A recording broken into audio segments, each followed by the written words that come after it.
That's right. Sorry. Yep.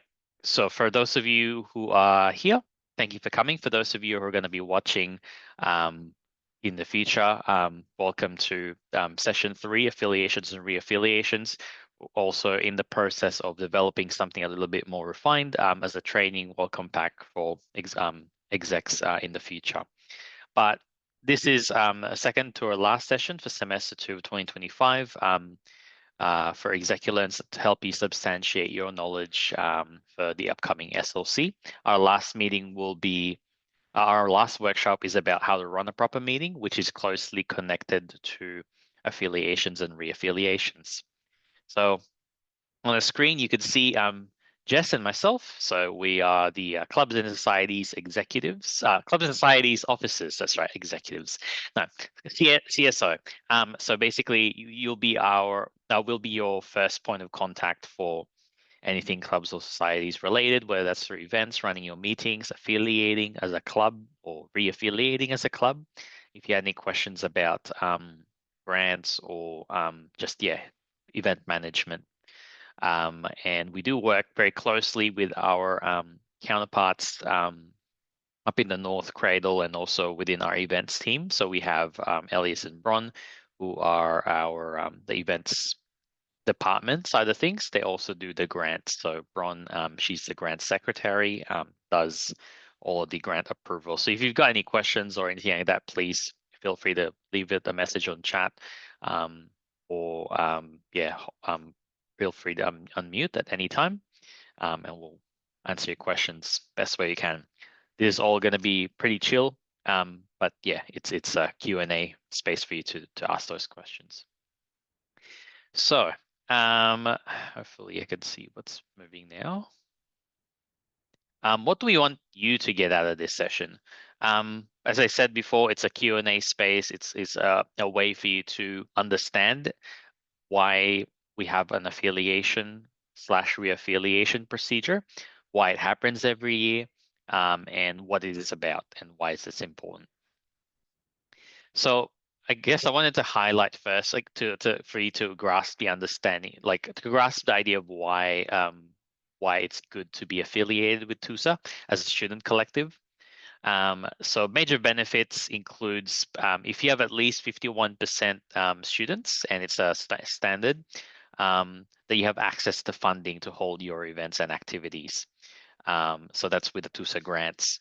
And and this is if you haven't been to, if you missed out on our grants workshop, we'll look for the to provide you with the recording. Otherwise, we'll also talk about it in the student leaders conference that happens in, I think this year it's the 18th and the 19th of November.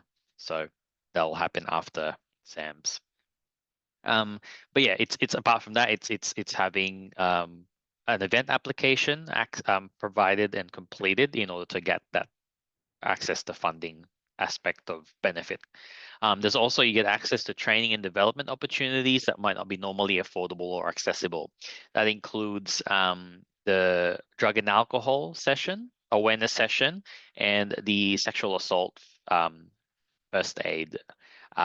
Those sessions in particular, they cost like, an amount that you'd rather get you to learn and to access, so that you're trained, and you'll get a certification for it. You can add it into your CV as a student executive. That's a major benefit. Insurance coverage as well. So if we have a general and products liability insurance for all TUSA affiliated clubs. So if you affiliate with us, you are eligible to access our coverage for insurance, but that doesn't mean that you are eligible to use it. Eligibility to use it depends on your event application. So that means, like, if we sanction your event, then that means you could be covered for it. But in general, yes, as a club, as a collective, you are accessed as it is, but not per event. That's a per event basis. Now, how do you remain compliant with our affiliation? So that's the benefit of being affiliated with us, which means you're under us. as it always was. And those are the primary benefits for you as the executives managing a collective group of students. To remain compliant with us, this information is listed in our handbook and also our CNS Clubs and Societies policy, which you can find in our website. So over 11 of them. It's essentially the steps that you needed to do. Hopefully, this is all in your handover document, or your previous executives would have told you about this when you took on the position, or if you're starting off, it's something you will provide you on, and it's listed on our website. If not, it's right here, and we'll provide you with the links to these two. It's essentially having QPay rubric registration access and using it. And when I say use it, it means not only do you use it to submit your forms, like say your affiliation form or bank request form, you're also using it for all of your events. You're using it for your memberships, and you are using it for if you do merch, that you use it there too. But really emphasize the importance of using rubric, because it's the one that provides us oversight on what events you run, which means that we could, you have a record of who attends. So if there's something that happens, that you are able to track down, people, so that way you could let us know.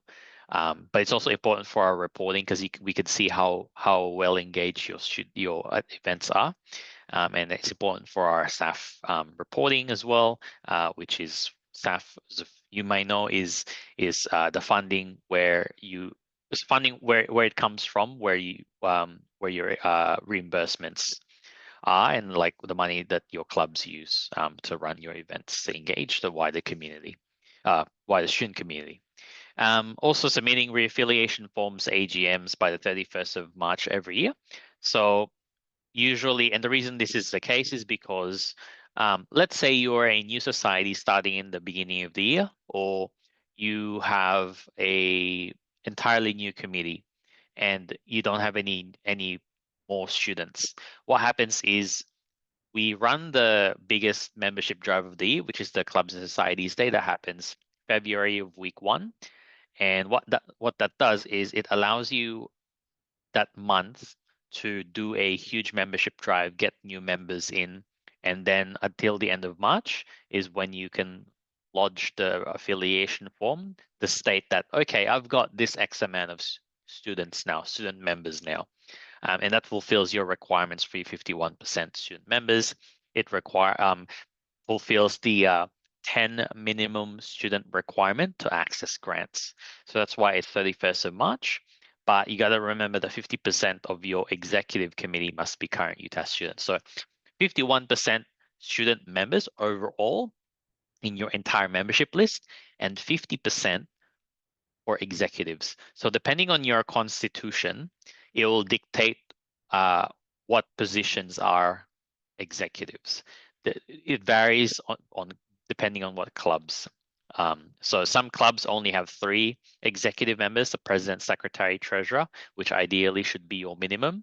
Some clubs might have a vice president or a director, like a marketing director or a social director, who are in the executive position according to their constitution.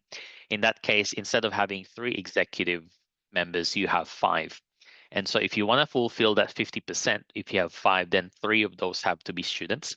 Even if you graduate already and you're an alumni, you are still eligible to be an associate member and an executive committee member. But it just means for your entire executive, it has to be 50% or more. If that 5, if that means it's going to go over 3, then one of them can't join, or one of those associates. You also need to submit your yearly financials to TUSA, all of your income and expenses, because as you know, the tax ATO stuff, with the ABNs being cancelled and no longer eligible to use, you have to provide us with that information, especially very important for treasurers to provide that information to us. And we'll do an audit and ask you that by at least early October.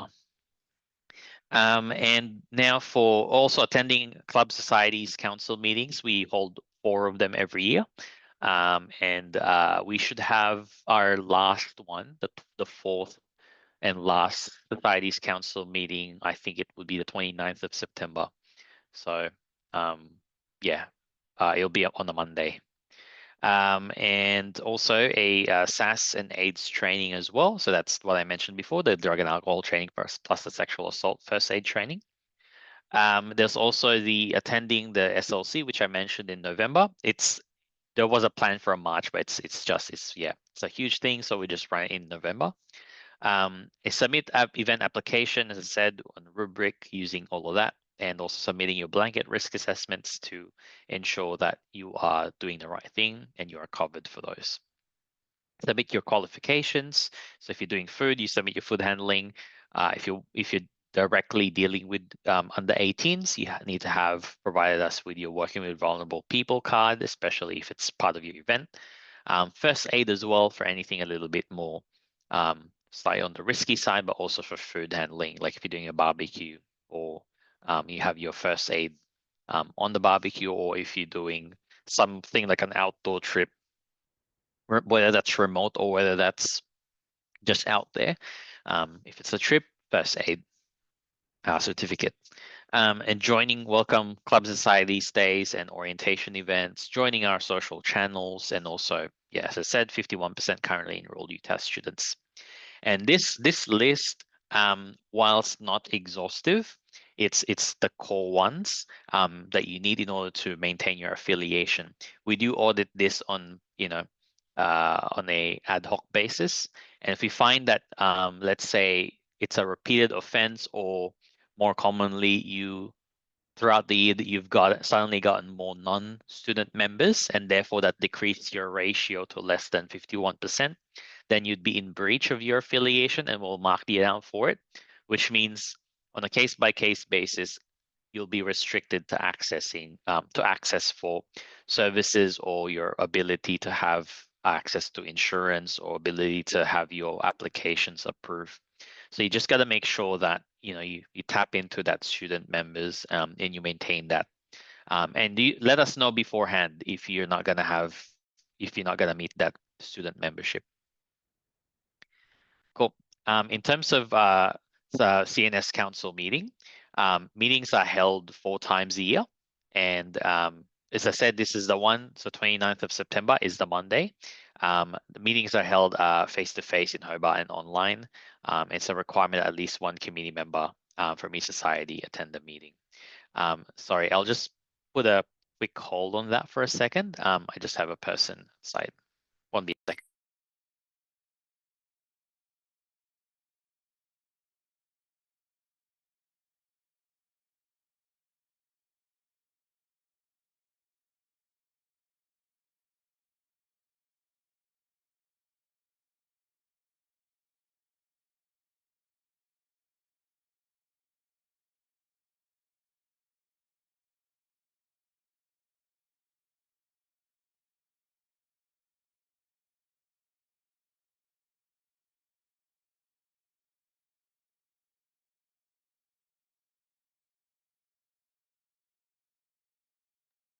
You for that. Sorry about that. So yeah, we've got these council meeting sessions. We'll update them at the beginning of the year next year, but please do attend the last one on the 29th of September. We hold it online and offline, face to face. Please RSVP for that, because we do prepare the meals for that to happen. That's from 6 p.m. to 7 p.m. And we do food and alcohol service for the first 30 minutes for the face-to-face in Hobart. It's down at the ref in our TUSA office. And then we do the rest of the meeting in a half hour. And usually that's not generally, but it's quite a comprehensive meeting. And you get to network with a lot of people too. Cool. And also rubric, of course, you've seen this already. It's just our CRM to manage clubs and societies. This is where you create your login for your club, or also submit a form as well. So for those of you in the room, or those of you who are going to be watching in the future who have yet to create a club, or are new to the club space, or thinking of creating a club, we take you through the steps to do this. So you normally meet with us once you've got your aims and objectives, and then we provide you with this link to portal.hello rubric, and you basically create your account. With this one, it prompts you straight up. If you once you have a club or society account, like a Gmail account, for example, and Rubric doesn't recognize that account exists, it'll automatically prompt you to create that. And if that's something that is shared with your executives. If you need Rubric support, you can email this one society support at getqpay.com. It's for any issues that you might have, system issues that you might encounter. As you may or may well not know, and we've talked about this in the last two society sessions, but we're in the process of creating our own CRM and launching that. So we're on the last year in terms of using Rubric until the beginning of the year. And so we expect you to lodge your affiliations on the new website. So yeah, we'll provide you more info on that one.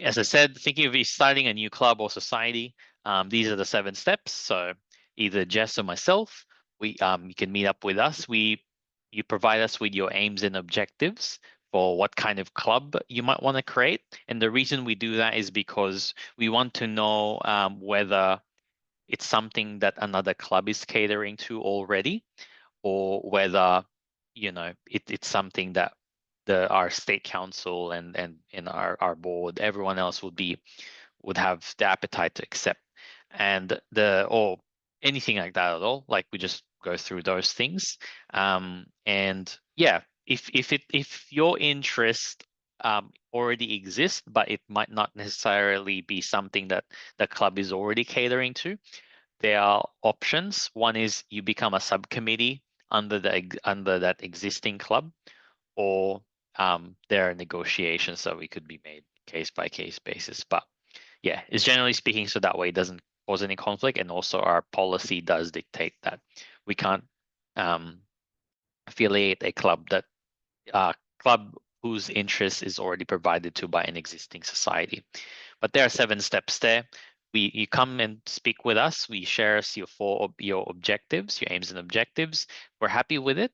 You find 4 other current UTAS students, so that's 5 UTAS students in total to start a club. Then you provide us with your constitution. We read over it. We're happy with it, and then you can run your meeting.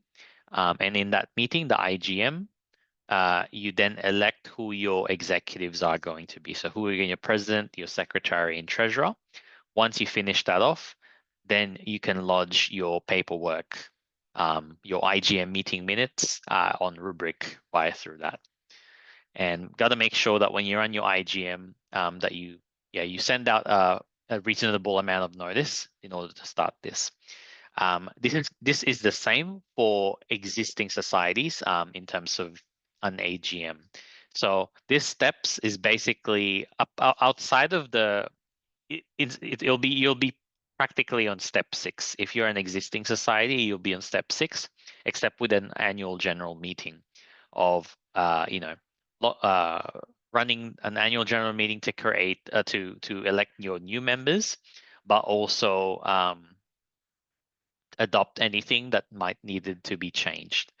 With an AGM, you got to make sure that you, at least good practice, send out your agenda at least 7 days before your meeting is supposed to occur, and you attach your meeting items agenda, stuff to talk about, nominations, correspondences in that meeting. And that's a good practice. So that way it reduces the risk of conflict or anything like that at all. And so that way your attendees are also aware that's something that you're gonna cover. So again, I've gone through this already. It's a question of, if you're gonna create something, then what is it? Email us, talk about it. Find out the 4 other UTAS students. So just to make sure, you need to have 5 current UTAS students, including yourself, for eligible for affiliation, and then having at least 10 current UTAS students to apply for grants. That's the minimum. That's a tick box that you need to check. If you only have 5 current UTAS students, let's say you are already an existing society, right? And then you start your affiliation year, but you only have 5. Or let's say you are an existing society that went on hiatus for like a year. So then obviously from that point, your members are no longer from that previous year are no longer members this year or the following year during that hiatus. And so you come back again and say, oh, I'm interested in restarting this society, or I'm interested in starting this society, but then you find out that there's already a society that hasn't affiliated but still exists, still has a lot of things active.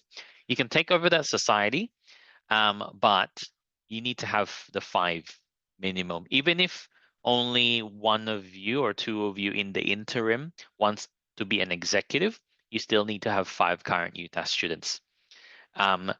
We'll still accept that affiliation on the basis that you will try to elect a 3rd executive, because bare minimum for us would be a president, treasurer, secretary, so 3 positions filled.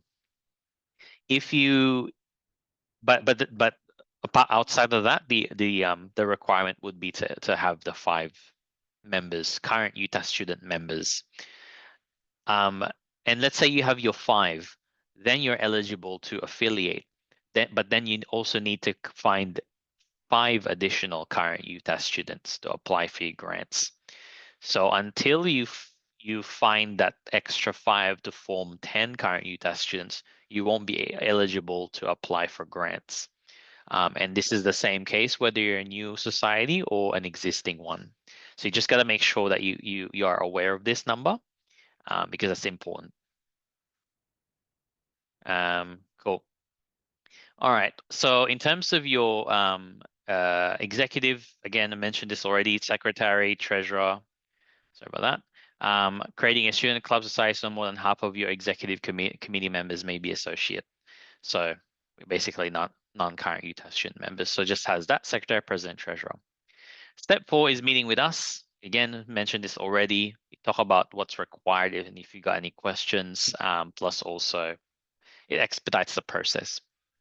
And then you draft your constitution, which of course is the governing document that you have. If you got any disputes or anything like that, it's the one governing document that you could rely on, which contains your aims and objectives, how to meet your quorum. What's the quorum? Quorum is basically how many attendees present are required in a meeting in order for it to be valid. So in an executive committee meeting, so this is just executives, your meeting needs to constitute, normally in the default template, it has to be at least half of the committee members executive committee that are in the constitution. Half of them have to be around in order for a meeting to be valid. So if you have 3 executives, 2 of them have to be in the meeting and 1 could be an apology. But I'm only referring to an executive. If you are running an AGM or a special general meeting, so annual general meeting or special general meeting to elect, and usually you run those meetings in order to elect executives, or if you wanted to change anything in this document, and those are things that are very important and they're huge in terms of how you run your society. If it's a meeting about that, if it's something about something that's going to change how your society is run, then you can't limit that meeting to your executive or general committee. It can't be limited to a committee. It has to be, the invitation has to be sent out to every single member of your society. So if you've got 50 society members, that invitation and that agenda has to be sent out to every one of them. You can't limit it to your executive committee. Otherwise, it's unconstitutional. And so you got to make sure that you follow that in, and that's written in this constitution. The constitution that you're seeing on screen is the one that's in our website. It's our template one for clubs and societies, and we highly recommend you use this for your constitution. A lot of existing societies still use an old one, which might not be in line with what what TUSA has. And in that case, as a club under TUSA, we override that procedure, or we override your rules and regulations in that. But as far as governing documents are concerned, it's this document. And you could request a copy of this from your from us if you don't have it, or your consult your email, your club or society email. They should have it there. Then you, of course, this is a step that's very similar whether you're a new society or an old society. You run your AGM and elect your office bearers. So that's your executive and your bank signatories as well. And this is the form that you lodge through Rubric. It's very simple form, similar to like a Google Docs form. You just fill in information like what society are you, whether you're an existing, whether you're a new one, what region you're in, what kind of club are you, and also list out your executive members. If you are holding an SGM, let's say you held an SGM because you already had an AGM this year, or in at the end of the year, and you just want to elect a new person, you don't necessarily have to do this form again. You just have to go through the form that's called request bank signatory, request to change a bank signatory form, and that's basically like attaching your special general meeting minutes plus also your executive details of your executive members. And what you need to lodge if you're affiliating, it's these 5. So basically your IGM meeting minutes if you're a new, or AGM meeting minutes if you are already an existing one. If you are new, it's essential to attach the constitution. You need to save your IGM minutes as a PDF and save your constitution, the final approved one that we approve. Save that as a PDF and combine it together, and then lodge it through Rubric. If you are an existing society and you're not amending any constitutional changes, then you don't need to attach that. But if you are in that AGM, you have decided to amend a clause in your constitution, and it's been passed, like 2/3 of your entire attendee have motioned for it to be changed, then you can change it. But that change has to be written in the meeting minutes. Plus, your copy of your new constitution has to be attached in that meeting minutes as well. And info for your committee has to be there, plus who are the bank signatories going to be.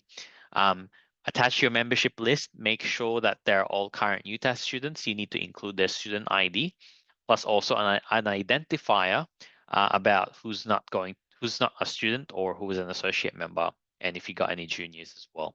Plus also attach your logo and any information that you want to include, because each society will have their own web page, and we'll attach that through there.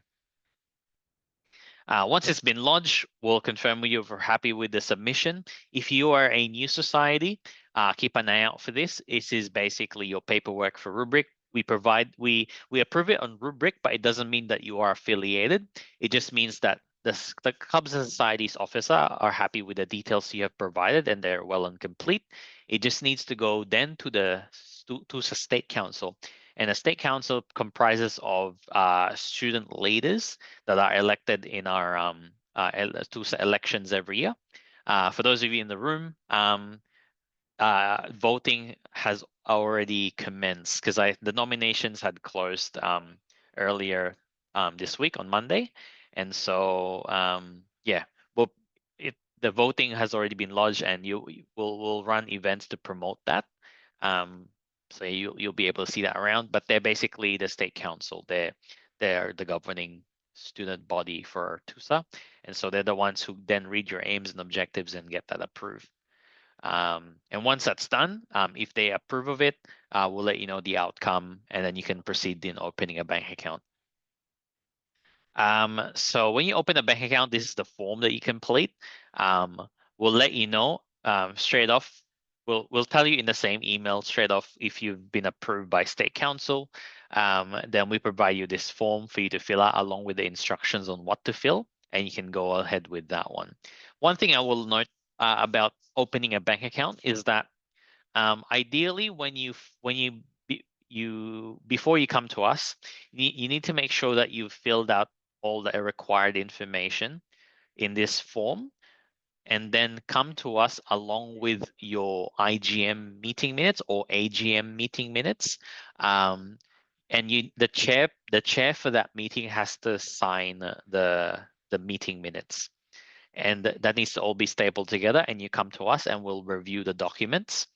And then once we're happy with it, we'll sign off on it. We'll make sure that the details are in there are correct, and then we'll say, yep, that's fine. Go to the branch. If you're based in Sandy Bay, then you need to go. Or if you're based in the south, so in Hobart, then you need to go specifically to the Sandy Bay CommBank branch, because they know the procedure for opening a bank account or transferring a bank account for clubs or society members who are not for profit, who don't have an ABN, that sort of stuff like that. If you are based up in the north, you simply just need to have the PO box written in there. You won't need to come and get that signed off. You just need to make sure that the details are correct, that the bank account does belong to the society, and that you send us your bank statements.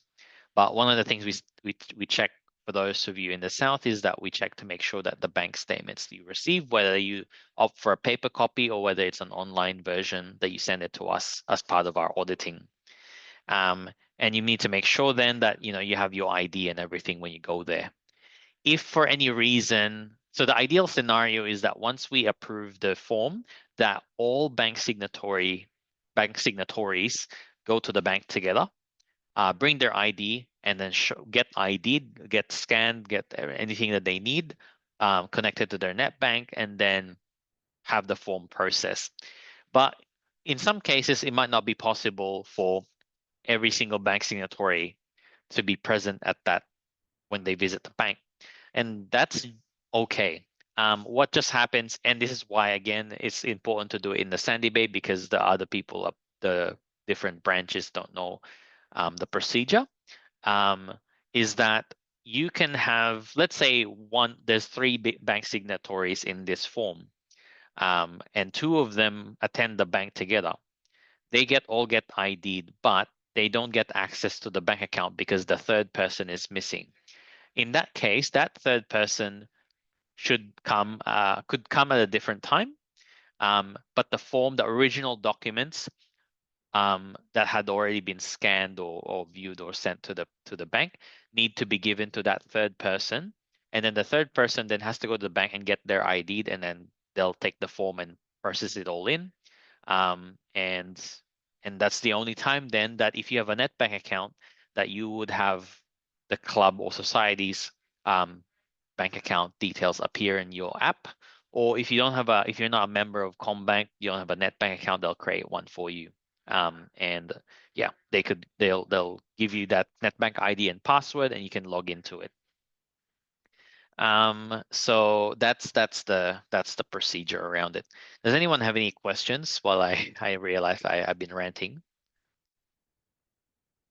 Yes, I have one. It's Yep. not relevant to Yep. this specifically. It was on the Yep. previous side against junior members. Does that classify as underage or for like first years? What classifies as a junior member? Yep. So long as they're under 18, they are a junior member, Okay, regardless of, underage. Yep. yeah, underage. Yeah, regardless of whether they've been enrolled in the university as an underage, they will still need to be under 18, and therefore the relevant procedures apply. Right. Yep. Awesome. Anything else? Nope. All good. All right. Well, I'll continue on. So yes, going through these. As I said, opening a bank account, one of the things we expect is the appropriate address. This has actually been changed recently. It's now 855, but if you still have this address, it's fine. It'll still revert back to us. But in future like say the affiliations from the end of this year and also next year, we'll change that information to make sure, because our collection points with the changes on the campus, um, it's reverting into that space. Make sure that your bank statements are not sent to a private address. I've seen that happen a couple of times. So yeah, make sure that your address, your club has the RPO box written on it and all that sort of stuff. Whether that's an online copy or a physical copy, regardless, it has to have the right address. Next thing to think about once you're affiliated, of course, is you got your social media and everything set up, your bank account set up, access to our bookable, that sort of stuff like that. But if you've already got if you're already an existing society, then yeah, your handover, hopefully a good one, you'll be able to get this information. Again, same stuff is if you're affiliating, it's exactly the same. This is an example of an AGM meeting minutes, and this is the stuff that you can download from our website, and you can fill out the red dots, like the red text, and change all of that information. It's good practice. You can see in this document, it's got Appendix B, Appendix C, that sort of stuff. If you're not attaching any documents after this meeting minutes, you need to delete that. If you are attaching it, like say your constitution, if you've made a constitution or you're adopting the constitution and you made changes to it and you're combining it as a PDF, then put it as Appendix A or something like that, and then put it there. All the red text you delete. Make sure that you specifically minute when something is motioned. So for example, meeting minutes are rising. So if you don't have any meeting minutes from the previous AGM, you don't have anything to amend. You're just gonna make sure that you carry that motion. So someone moves the motion, like say the chair moves the motion or the secretary moves the motion, and the treasurer seconds it, or whoever else in that meeting seconds that. So you put two different names, and they all have to be full names. And then make sure that you said that the following minutes are accepted as true and accurate record of the meeting. And then you say annual general meeting minutes, and you put the previous date of the date of the previous AGM. So 2024 or something that you put that in there, and then you put it as carried. And then the rest of this, again, red text change, bank signatories, you need to make sure that you replace the word president, treasurer, and secretary with people's actual names, like the full name. That way it's very clear for us, and it's also very clear for the bank, especially if you're doing a bank change. It's very clear that this person and that person has been elected as the new bank signatories, which in that case, they'll remove anyone who's not in that list. They'll remove and then they'll add the new bank signatories in. So any previous person would lose their access if they left the committee, and the new ones will have them present. But it needs to make sure that that's a full name, everything is motioned, and you address that. The president or the current chair has to sign it, so that way they know it's legitimate. And then again, yeah, and having all of this election stuff. Please keep in mind, in an election, you can't hold two positions, especially in an executive committee. But let's say you are a president, but then you are a social media officer. But in your constitution, the social media officer is not part of the executive. Then it's possible to hold two positions, or you can do it as an interim thing while you're looking for a third person. But in an executive role, you can one person, like student or non-student, can't hold two positions, executive positions in one. It's not allowed in our policy. And then yeah, the rest of this you just fill it in, hand over, remove the red text, and that's what you lodge when you're affiliating. Has to all be very clear. And our next one, if you missed semester one, we've got this one in 25th of September in semester this semester. So this is our last meeting. It's gonna be 11 to 12 p.m. So that's in about 2 weeks. So please attend that one. We go through the whole motions around writing your meeting minutes, and we also go over this in the student leaders conference in a more comprehensive manner. And we do ideally do a role play too. So again, lodging your same form, exactly the same as an IGM meeting minute. If you're new, this is exactly the same for an AGM. Then again, it'll look a little bit different once we start to go with the new CRM with our new website stuff. And again, with this one, the Constitution, need to make sure that you amend the text, the red text, and just leave it, put it in the black text or replace them with your information. So with this club/society, you need to choose one. You can't be something club/society. You need to be either the club or the society, and then you remove the rest of that and then put that in there. You need to make sure if you haven't updated your constitution at all, you need to run your meeting and you need to amend it to the latest version. Ingrid, who was our CSO for the last 21 years before she retired this year, she's emailed everyone this back in between September and October of 2024.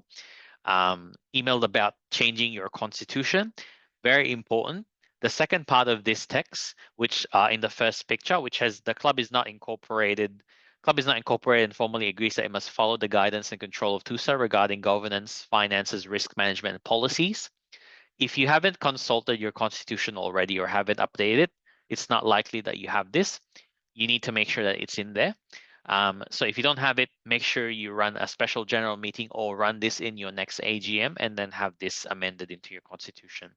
The same thing with this one on the red text about wounding up, is to make sure that if your club is gonna fold, you need to let us know in two ways. If your club doesn't have enough interested parties to be able to be eligible to affiliate again with us, you can choose to fold, as in you don't want it to exist again. Like you're folding, what happens is you give us send us the assets and transfer the amount in the TUSA bank in your bank account to TUSA.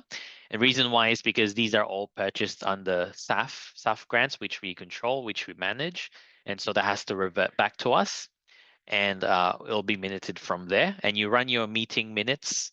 You run a special general meeting to minute the fact that you're folding, and all of the stuff goes back to us.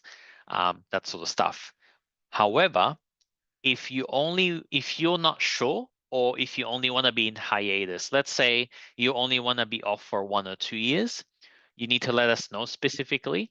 The steps would be the same, except we hold the money that you send back to us, will be held in a separate fund. That way, a year or so later, if a new executive is interested, like a new group of students are interested, they want to form the exec and want to take over the club, that'll be possible. It means that we can provide them the money back and they'll create a bank. It's because if there's no activity in the bank has the discretion to close it, and it goes into their funding pool, and that's really difficult in terms of retrieval, and especially because it's SAF funding. There's a procedure that needed to be followed. Hence why if instead of like disappearing in the ether or something, it's best practice that if you don't have anyone interested, that you immediately let us know and you go through this process. It's also in our handbook if you need to have a look or need a reference for this. So bank account, again, is exactly the same. You just fill in the information and review that. You can find all of our resources up here on the tusa.org.au. It's on our website on the community, CNS resource and info library, CNS admin, and then you can see our specific templates that are relevant to your affiliation. So that's your membership list template, your model constitution template, which has all of the updated information. We also got your finance template. So this is for your income and expenditure reconciliation. So as I said at the beginning of this workshop, is that we audit you as part of the ABN cancellation and ATO being a sub-entity under us. Is you need to report your income and expenses. You need to let us know if you've got any notable expenditure or notable profits that you've made. Like let's say you ran a huge event and it involves a lot of and there's a lot of transactions that involve non-student or non-members, like they're not members of your club, and or plus they're not students. So if they're members of your club, if they're not members of your club but they are UTAS students, that's fine. But if they are not a club member and they're not a student, so let's say you're running a market, that sort of stuff, that you need to highlight that specifically, because that doesn't come under particularly like an exempt or mutual receipt, so to speak, like income, and therefore that needs to be noted separately. So yeah, that's where the finance template comes in. Just highlight that information, and that needs to be either included in your affiliation form, or you need to send it us as a club, especially if it's happening in the middle of the year or outside of your affiliation. And yeah, otherwise email us if you've got any questions at club@tusa.utas.edu.au. That's it. And again, our handbook, visit us on visit our website. You can find that in there on the CNS resource and info library. You can visit these two pages. So page 12 and page 20. So it's the first few pages of the handbook about affiliating and reaffiliating. But pretty much very similar steps, but just reduced if you are an existing society. And in terms of our running a proper meeting, we've got this one, Thursday, 25th of September, 11th to 12 p.m. via Zoom. So yeah, that's it. I'll stop sharing my screen, unless anyone's got any questions. I think I'm all good. Thank you. Apologies for the rest of the Tubes team. We had some unfortunate attendance things that came up at the last minute, so they couldn't come. But yeah, thank you for this. I'll pass on what I've got noted down for the rest of the team. So thank you. Thank you. No worries. And yeah, we've feel free to attend that one, the next 25th of September. But Yeah. we do also have the 18th and 19th of November, which is the really huge one, which goes over a lot of things. I would say it's a huge, like a team building thing sort of thing. So ideally more than one member should attend, one executive, because it goes through a lot of comprehensive stuff, and you'll be with student leaders, other executives as well from other societies. It's a big one. Yeah. Cool. Thank you. All right, no worries. Thank you. Thank you, Callum. Thank you, Matthew. And also thank you for those who are going to be watching in the future. Cool. I'll stop that one. Cool.